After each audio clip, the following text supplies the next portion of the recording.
اگر شما هم نویسندگی رو تجربه کرده باشید میدونید که نوشتن صفحه اول چقدر سخت. خواه اینکه حالا این صفحه اول روی کاغذ باشه یا روی مانیتور باشه، استرس این که چی بنویسم وجود شما رو فرا میگیره، چون دیگران قراره از این صفحه شروع کنن و اگر خوششون نیاد از صفحه اول کتاب شما ممکن اصلا ادامه ندن خوندن کتابتون. مسئله اینه که نوشتن فصل اول و مخصوصا صفحه اول به قدری مهمه که میتونه موفقیت کتاب شما رو تضمین کنه. تا حالا چند بار شده رفتید به یک کتاب فروشی، یک کتاب ورداشتی، چند صفحه‌شو خوندید، خوشتون نیومده، دوباره گذاشتید سر جاش؟ پس مهم این نیست که بهترین کتاب دنیا رو نوشته باشید. اگر فصل اول و صفحه اول رو خوب ننویسید، کتاب شما ممکن اصلا خونده نشه. ولی نگران نباشید، برای نوشتن فصل اول خوب یه فرمول وجود داره که اگر اون رو رعایت کنید حتما میتونید یک کتاب موفق داشته باشید. توصیه اول اینه که فصل اول رو بذارید آخر بنویسید. البته به این معنی نیست که فصل اول رو اصلا ننویسید، یه چیزی رو مینویسید ولی آخر سر که کتابتون تموم شد از اول میشینید فصل اول رو مینویسید.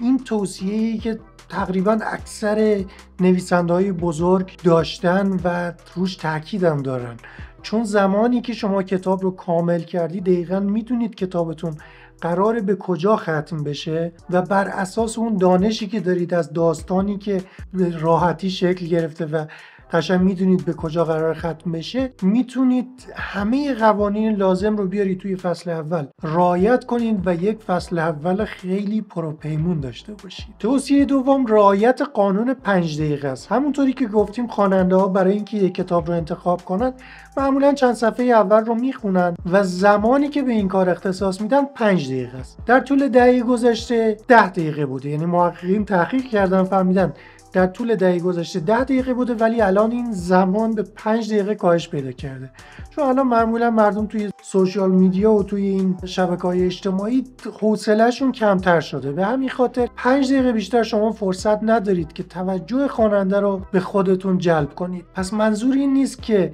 یک فصل اول 20 صفحه‌ای خیلی خوب رو بنویسید، نه، همون چند صفحه اول که 5 دقیقه از خوندن یک خواننده رو به خودش اختصاص میده اونجا رو باید خیلی خوب بنویسید. توصیه سوم اینه که جزئیات غیر ضروری رو بذارید برای بعداً. یعنی اینکه لازم نیست که خواننده‌ای که وقت گذاشته شروع کرده یک کتاب جدید رو بخونه به اندازه کافی فشار روش هست که بخواد یه چیز تازه رو بفهمه بیاد درباره جزئیات پیچیده کتاب شما چیزی بدونه. مثلا اگر کتاب فانتزی می‌نویسید نیازی نداره بدونه توی چه دنیای عجیب غریبی این کتاب داره شکل میگیره. همون اول کتاب نیازی نیست اینا رو بدونه. کم کم میتونید بعداً این توضیحات رو به خواننده نشون بدید. حتی در مورد کتاب‌های تاریخی نیازی نیست همون اول بدونه که این کتاب تو چه زمانه‌ای متفاوتی داره اتفاق میفته.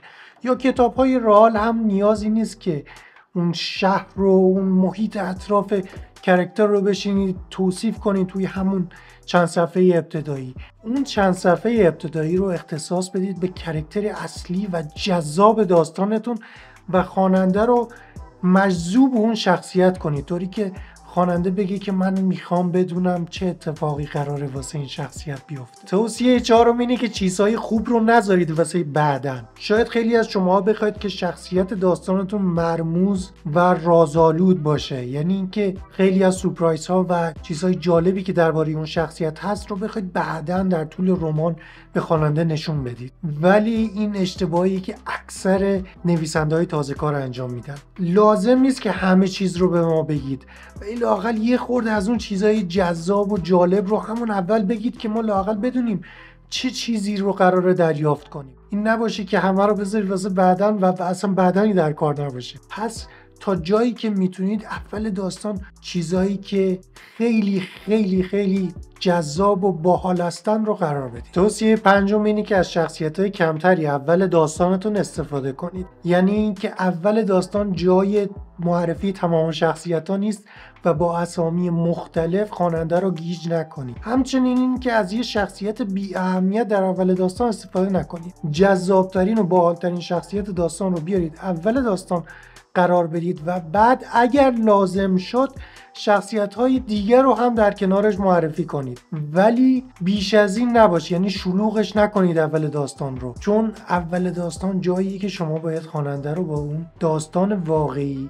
درگیر کنید. توصیه آخر اینه که همون اول داستان بگید که داستان در مورد چیه و اینکه قراره به کجا ختم بشه. بعد از اینکه شخصیت اصلی داستان رو معرفی کردید به ما بگید که این شخصیت چی میخواد و اینکه چه مشکلاتی سر راهش قرار دارن. باید خواسته اون شخصیت اینقدر جذاب باشه و مشکلاتی که سر راهش دارن اونقدر سخت باشه که ما بتونیم با اون شخصیت ارتباط بگیریم و برامون جالب باشه که بدونیم آخر داستان چی میشه.